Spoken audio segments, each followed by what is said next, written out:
উল্টো পুরাণ। এবার তৃণমূল ছেড়ে কংগ্রেসে যোগদান এক ঝাঁক যুবকের। এদিন তাদের হাতে দলীয় পতাকা তুলে দিল নদিয়া জেলা কংগ্রেস সভাপতি। 2026 বিধানসভা নির্বাচনের পর দেখা গেছে বিপুল সংখ্যা গরিষ্ঠতা নিয়ে রাজ্যে ক্ষমতায় এসেছে বিজেপি। 15 বছরের তৃণমূল সরকারের পতন ঘটেছে। এরপর দেখা গেছে তৃণমূলের দল একেবারে ভেঙে পড়েছে, সাংগঠনিকভাবে দুর্বল হয়ে পড়ছে তৃণমূল। একাধিক নেতা মন্ত্রীরা বিভিন্ন দুর্নীতির দায়ে জেলে যাচ্ছে। কখনো তৃণমূল নেতাদের মাজায় দড়ি পরানো হচ্ছে, তো কখনো বা ডিম ছোড়া হচ্ছে। এই পরিস্থিতিতে দাঁড়িয়ে ঘরবন্দি হয়ে রয়েছে অনেক তৃণমূল নেতা। তারা বাড়ির বাইরে বের হচ্ছে না। চরম সমস্যায় পড়েছে তৃণমূলের সাধারণ কর্মীরা। আগামী দিনে তারা কি করবেন বুঝে উঠতে পারছে না। সেই পরিস্থিতিতে দাঁড়িয়ে এবার শান্তিপুরে দেখা গেল তৃণমূল ছেড়ে কংগ্রেসের দলীয় পতাকা হাতে তুলে নিলেন একদল যুবক। কোন দলে যোগদান করলেন? তৃণমূল করতাম, তৃণমূল থেকে আমরা কংগ্রেসে যোগদান করলাম। সেটা কি কারণে? বিজেপির অত্যাচারে রাত্রে বেলা 12টার পরে যারা বিজেপি হয়েছে তারা আমাদের ছেলেপেলের উপর প্রচণ্ড হারে অত্যাচার করছে। কিস্তি খামারি প্রচুর হারে করছে। কোন এলাকায় বাড়ি আপনাদের? 18 নম্বর ওয়ার্ড মৌচাক কলোনি। তাহলে কংগ্রেসে আসার পর নিরাপত্তাটা একটু পাবেন? এখন আশা করি তো পাবো। মানে তৃণমূলে থাকাতে কি নিরাপত্তা পাচ্ছিলেন না, তৃণমূলে থাকাতে আমরা নিরাপত্তা পাইনি। কারণটা কি?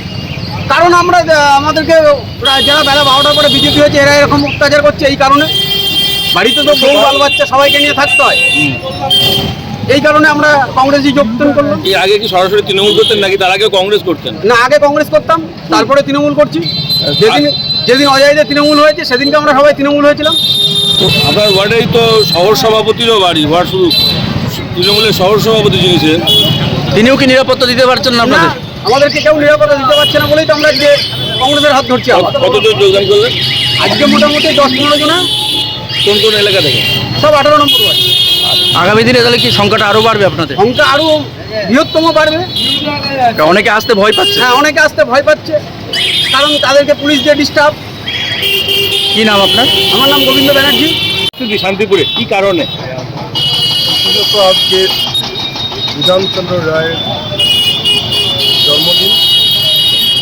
আমরা এই দিনটা খুব উৎসাহের সহিতে আমরা নদিয়া জেলার সমস্ত প্রান্তে প্রান্তে আমরা পালন করি। আবক্ষ মূর্তিতে মাল্যদান দিয়ে শান্তিপুর উদযাপন করতে শুরু করেছে। পাশাপাশি 12 নম্বর ওয়ার্ড থেকে কিছু লোক এসছেন, 18 নম্বর ওয়ার্ড থেকে, তারা আমাদের দলের যোগ দিলেন। বিষয়টা হচ্ছে শান্তিপুর কংগ্রেসের মাটি দীর্ঘদিনের, কিন্তু কয়েকটা বছর আমরা কংগ্রেস দলের নেতৃত্ব হিসাবে শান্তিপুরটা হারিয়ে ফেলেছিলাম।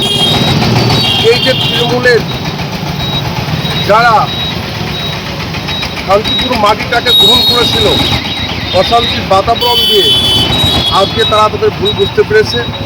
একের পর এক মানুষ কিন্তু এখন ফিরে আসছে কংগ্রেসে।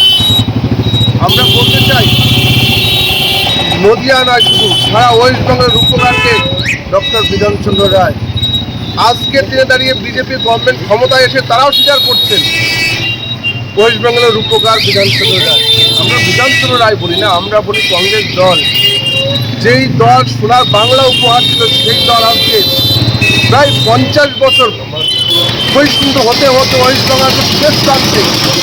তার প্রতিবাদে আজকে আমরা কংগ্রেস দল উজ্জীবিত হচ্ছি, মানুষের পাশে দাঁড়িয়ে আমরা বলার চেষ্টা করছি। আবার বাংলাকে ফিরিয়ে আনতে হবে তাদের নেতৃত্বে, কংগ্রেস দলের নেতৃত্বে। যেই কংগ্রেস দল দিয়েছিল সবুজ বিপ্লব, দিয়েছিল শিল্প বিপ্লব, দিয়েছিল সমাজের অধিকার সাধারণ মানুষের, সেই কংগ্রেসকে ফিরিয়ে আনা আহ্বানে সারা শান্তিপুর জেলায় সকলকে আমরা আহ্বান রাখছি। আসলে আমরা নতুন করে আবার কংগ্রেস দলকে উজ্জীবিত করি। গণস্বাস্থ্য সংগৃহীত হচ্ছে কি কারণে? আমাদের একটা পার্টি অফিস আছে শান্তিপুরে, দীর্ঘদিনের কংগ্রেসের পার্টি অফিস। এইখান থেকে এমএলএ হয়েছে, এইখান থেকে সমস্ত নেতৃত্বে এমএলএ এমপি মন্ত্রী পর্যন্ত এখানে এসেছে। সেই পার্টি অফিসটা যারা কায়েম করে রেখেছিল দীর্ঘদিন তৃণমূলের নেতৃত্বে, সেই পার্টি অফিসটা আমরা পুনরুদ্ধার করতে চাই। এইখানকার মানুষের জনস্বাক্ষর করে যে মানুষকে বোঝাতে চাই মানুষ আমাদের সঙ্গে কতটা আছে, সেই স্বাক্ষরের মাধ্যমে আমরা কয়েকদিন পরেই ওই পার্টি অফিস দখল করবো, সেই উদ্দেশ্যে গণস্বাক্ষর। বিগত দিনে রাজ্য শাসক দল তৃণমূল থাকাকালীন এই ধরনের উদ্যোগ দেখা যায়নি, হঠাৎ করে উদ্যোগ। এটা কি কার্যত বিজেপি আপনাদের সুযোগ করে দিল বলে মনে করছেন? তাই না, আমরা বিজেপির কথা বলবো না। কংগ্রেস দল ভেঙেই তো তৃণমূল দল তৈরি হয়েছিল। সাধারণ মানুষের মধ্যে এটা বিবেচনায় হারিয়ে ফেলেছিল যে কংগ্রেস দল আর তৃণমূল কংগ্রেস দল আলাদা। তারা বুঝতেও পারেনি, কারণ কংগ্রেস দলের নেতৃত্বরাই তৃণমূল কংগ্রেস করে বিগত দিনে অজয় দেব, সেও কংগ্রেসের তৈরি করা এমএলএ, তিনি কয়েকদিনের জন্য তৃণমূলে গেছিলেন। আজকে সাধারণ মানুষ সে ভুল বুঝতে পেরেছে, তৃণমূল দল আর করা যাবে না। যেই দলের শাসন অনুশাসন কি সাধারণ মানুষ বুঝতে পেরেছে, তারা এখন কংগ্রেস দলে রিভাইজ করছে, কংগ্রেস দল ফিরে আসছে। শুধু কি শান্তিপুর জেলা জুড়ে কি সারা জেলা ধরে সমস্ত এলাকায় সমস্ত মানুষ, প্রান্তে প্রান্তের মানুষ এখন কংগ্রেসে ফিরে আসছে। শুধু কি কর্মী নাকি জনপ্রতিনিধি বা দায়িত্বে থাকা? সমস্ত নেতৃত্ব বলতে যারা পঞ্চায়েত লেভেলে আছে, পৌরসভা লেভেলে আছে, তারা প্রত্যেকে যোগাযোগ করছে। কেউ বলছে 10 দিন পরে, কেউ 5 দিন পরে, কেউ কেউ প্রতিনিয়ত জয়েন করছে। প্রত্যেক দিন আমরা এক একটা জায়গায় যাচ্ছি, জয়েন করাচ্ছি। আপনাদের কথা যারা দুর্নীতিগ্রস্ত তাদের কি আবার দলের নিয়ে এলে শুদ্ধিকরণ হবে? আমরা একদম পরিষ্কার বলি, যারা সমাজে দুর্নীতিগ্রস্ত ক্রিমিনাল পলিটিক্স করেছে তাদেরকে আমরা কখনোই দলে জয়েন করাবো না। আমরা মনে করি কংগ্রেস দল পবিত্র দল, এই দলের সাধারণ মানুষ করবে, সাধারণ দলের মানুষের দল, তাই সেখানে কোনো ক্রিমিনালদের কোনো জায়গা নেই।